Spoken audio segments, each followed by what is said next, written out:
दो लोगों से मिलना, एक जिसको अभी जिंदगी में कोई मिला ना हो, प्रेमी इत्यादि, तो थोड़ा दुखी होगा, ऐसे घूम रहा होगा, वो कहेगा अरे मैं तो ऐसे ही भी प्रेम में है नहीं। दूसरा जिसको कोई मिल गया हो जोड़ीदार,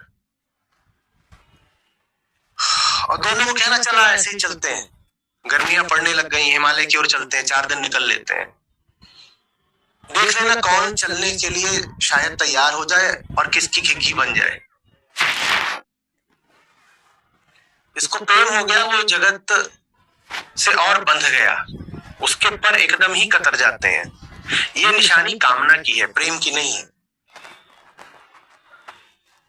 वो प्रेम जो आपकी स्वतंत्रता छीन ले, किसी सूरत में प्रेम नहीं है। रहे आजाद या जग से, हमन दुनिया से, यारी क्या।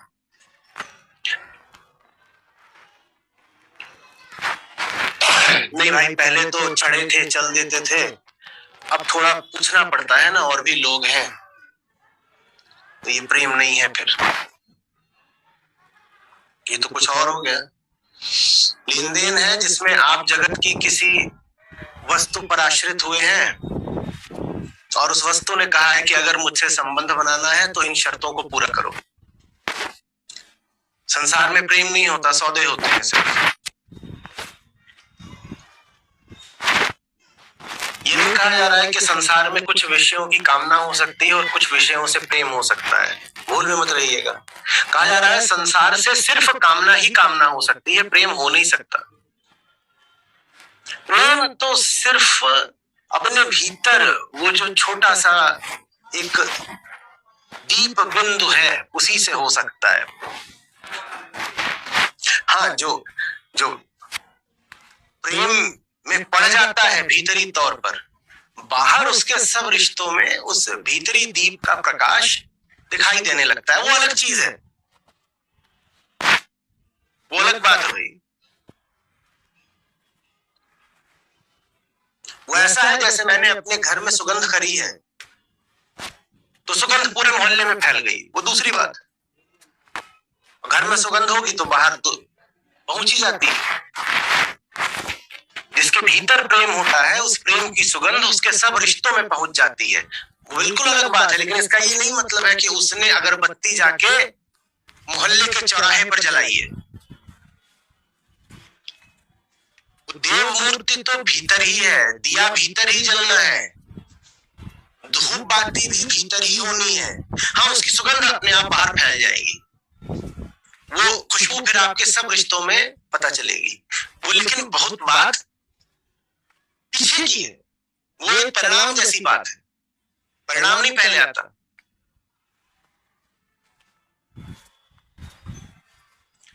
दुनिया में कोई किसी से प्रेम कर नहीं सकता, ये नियम है, संभव नहीं है कोई किसी से प्रेम कर सके। आप बहुत अच्छे आदमी होंगे, माफ करिएगा, लेकिन जीवन के नियम का उल्लंघन तो कोई नहीं कर सकता। आप कैसे करोगे? होंगे आप बहुत अच्छे आदमी। दुनिया में तो दूसरे से बस कामना हो सकती है, और कामना माने व्यापार, लेन देन, शर्तों वाला सौदा। तो कामना माने बंधन, कामना माने बंधन। कभी किसी से कोई समझौता, अनुबंध, करार, एग्रीमेंट करा है? लोग किराए पे रहते होंगे, उन्होंने मकान मालिक से करा होगा इस तारीख तक आपको किराया दे देंगे। जो लोग व्यापार में हैं, उन्होंने अपने ग्राहकों से करा होगा, हाँ, या अपने वेंडर से करा होगा, तो वो भी जानते होंगे। जिस दिन किसी समझौते पर दस्तखत कर देते हो, उस दिन से मन पर क्या बैठ जाता है? एक बोझ, एक सीमा। फलाना दिन आ रहा है, भुगतान करना है।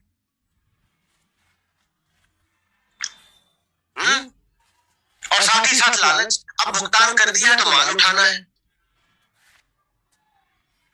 पहली बात तो एक सीमा खिंच गई है, साहब भुगतान करो, ये तारीख बंधी हुई है। और भुगतान कर दिया तो तुरंत उसके बाद लालच आएगा, क्या जब भुगतान कर रहा हूं तो माल क्यों नहीं उठाऊंगा? मैंने भुगतान किया है कि नहीं किया है? और उसके साथ ही कपट और हिंसा भी। अगर बिना भुगतान करे ही माल उठा लूं तो क्यों नहीं हो सकता ऐसा? और हिंसा, भुगतान कर दिया मैंने, माल नहीं मिल रहा है, मारूंगा।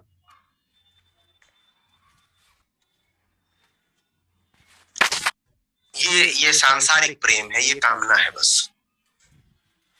जो थोड़ा भी प्रतीकों को समझ पा रहे होंगे वो देख रहे होंगे कि क्या बात हो रही है। यही बात बाजार में है, यही बात संसार में और परिवार में है। भुगतान करना, माल उठाना, ये सांसारिक प्रेम है। बात समझ में आ रही है? तो ये नहीं कि हम जरा बेकार लोग हैं, गलत लोग हैं, इसलिए हम प्रेम नहीं करते। बात यह है कि अहम की प्रकृति नहीं है कि वो जगत में प्रेम का रिश्ता रख पाए। प्रकृति का कौन उल्लंघन करेगा? आपके 3 हाथ हो सकते हैं क्या?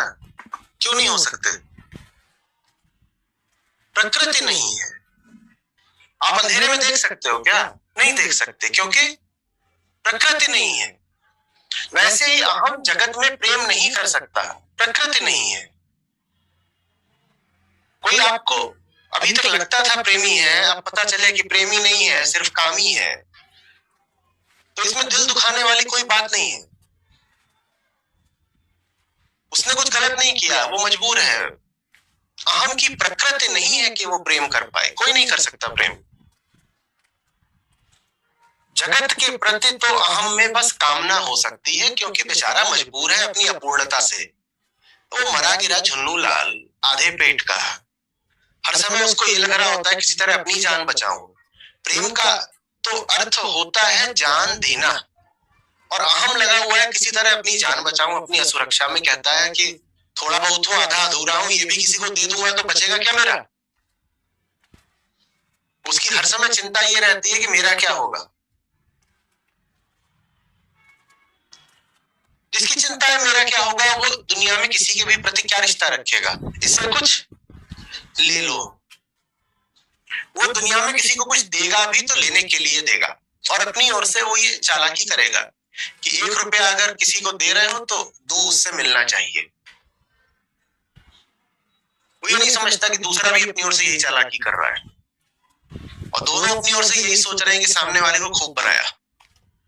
ये सोच रहा है इसको मैंने ठग लिया, अभी अभी जो समझौता किया, उधर वाला भी यही सोच रहा है इसको ठग लिया जो किया है। ठगे दोनों जा रहे हैं, और दोनों एक दूसरे को नहीं ठग रहे।